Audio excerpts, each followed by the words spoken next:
ജാസ്മിസ് home വേൾഡിൻ്റെ പുതിയൊരു വീഡിയോയിലേക്ക് എല്ലാവർക്കും സ്വാഗതം. അപ്പോൾ ഇന്ന് ഞാൻ വന്നിരിക്കുന്നത് ഒരു ഉള്ളി ചട്നിയുടെ റെസിപ്പി ആയിട്ടാണ്. നമുക്ക് പെട്ടെന്ന് തയ്യാറാക്കിയെടുക്കാൻ പറ്റും. ചപ്പാത്തിയുടെ കൂടെയും പത്തിരിയുടെ കൂടെയും ദോശയുടെ കൂടെയും ഒക്കെ നമുക്ക് കഴിക്കാൻ പറ്റുന്ന ഒരു ചട്നിയാണിത്. അപ്പോൾ നമുക്കിതെങ്ങനെയാണ് തയ്യാറാക്കുന്നതെന്ന് നോക്കാം. ഞാനിവിടെ ഒരു പാൻ വെച്ച് കൊടുത്തിട്ടുണ്ട്. അതിലേക്ക് ഒരു 2 ടേബിൾ സ്പൂൺ ഓയിൽ ഒഴിച്ച് കൊടുത്തു. ഒരു 1/2 ടീസ്പൂൺ കടുകും ചേർത്ത് കൊടുത്തിട്ടുണ്ട്. അപ്പോൾ നമ്മുടെ കടുക് നന്നായിട്ട് പൊട്ടിക്കഴിഞ്ഞതിന് ശേഷം നമുക്കിതിലേക്ക് മീഡിയം സൈസിലുള്ള ഒരു സവാള അരിഞ്ഞെടുത്തത് ഇതിലേക്ക് ചേർത്ത് കൊടുക്കാം.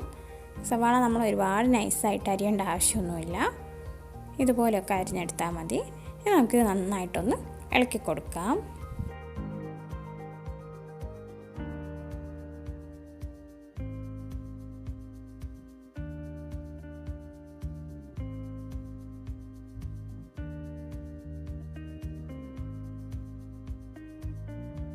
ഇതിലേക്ക് ആവശ്യത്തിന് ഉപ്പ് കൂടി ചേർത്ത് കൊടുക്കാം. ഉപ്പ് ചേർത്ത് കൊടുക്കുമ്പോൾ നമ്മുടെ സവാള പെട്ടെന്ന് തന്നെ ഒന്ന് നിറമാറി കിട്ടും. നമ്മൾ ഒരുപാട് ഫ്രൈ ചെയ്തെടുക്കേണ്ട ആവശ്യമില്ല.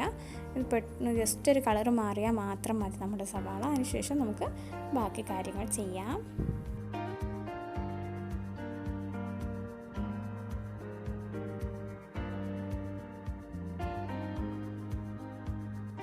അപ്പോൾ നമ്മുടെ സവാള ഇവിടെ നിറമാറി വന്നിട്ടുണ്ട്. ഇനി നമുക്കിതിലേക്ക് 1/4 ടീസ്പൂൺ മഞ്ഞൾപ്പൊടി ചേർത്ത് കൊടുക്കാം. ഒരു 2 ടേബിൾ സ്പൂൺ മുളക് പൊടി.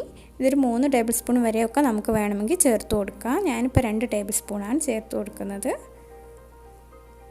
ചേർത്ത് കൊടുത്തതിന് ശേഷം ഇതിൻ്റെ ഒരു പച്ചമണം മാറുന്ന വരെ നമുക്കൊന്ന് ഇളക്കി കൊടുക്കാം.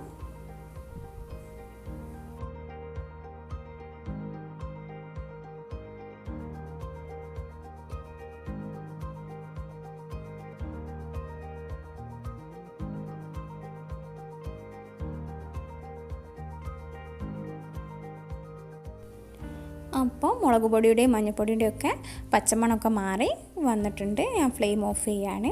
ഇനി ഇത് ചൂടാറിയതിന് ശേഷം നമുക്കിതൊരു മിക്സിയുടെ ജാറിലിട്ട് നന്നായിട്ട് അരച്ചെടുക്കാം. അപ്പോൾ ഞാനിതൊരു മിക്സിയുടെ ജാറിലേക്ക് മാറ്റിയിട്ടുണ്ട്. ഇനി നമുക്ക് ഇതിലേക്ക് വേണേൽ കുറച്ച് തിളപ്പിച്ചാറിയ വെള്ളം കൂടി ചേർത്ത് അരച്ചെടുക്കാം. അപ്പോൾ ഞാനിത് അരച്ചെടുത്തിട്ട് വരാം. ഞാനിത് നന്നായിട്ട് അരച്ചെടുത്തിട്ടുണ്ട്. ഞാനൊരു 1/2 ഗ്ലാസ്സോളം വെള്ളം ഇതിലേക്ക് ചേർത്ത് കൊടുത്തിട്ടുണ്ട്.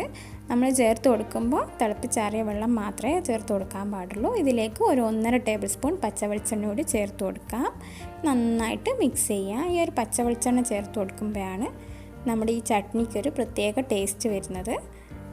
നമുക്ക് നന്നായിട്ട് മിക്സ് ചെയ്ത് കൊടുക്കാം. ഈ ഒരു സമയത്ത് ഉപ്പ് ആവശ്യമുണ്ടെങ്കിൽ അതൊക്കെ ചേർത്ത് കൊടുക്കാം. അപ്പോൾ നമ്മുടെ ചട്നി ഇവിടെ റെഡിയായി വന്നിട്ടുണ്ട്.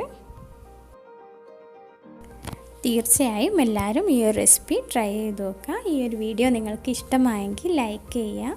കൂടാതെ ഈ ചാനൽ സബ്സ്ക്രൈബ് ചെയ്ത് എന്നെ ഒന്ന് സപ്പോർട്ട് ചെയ്യുക. വീണ്ടും മറ്റൊരു വീഡിയോ ആയിട്ട് കാണാം. താങ്ക്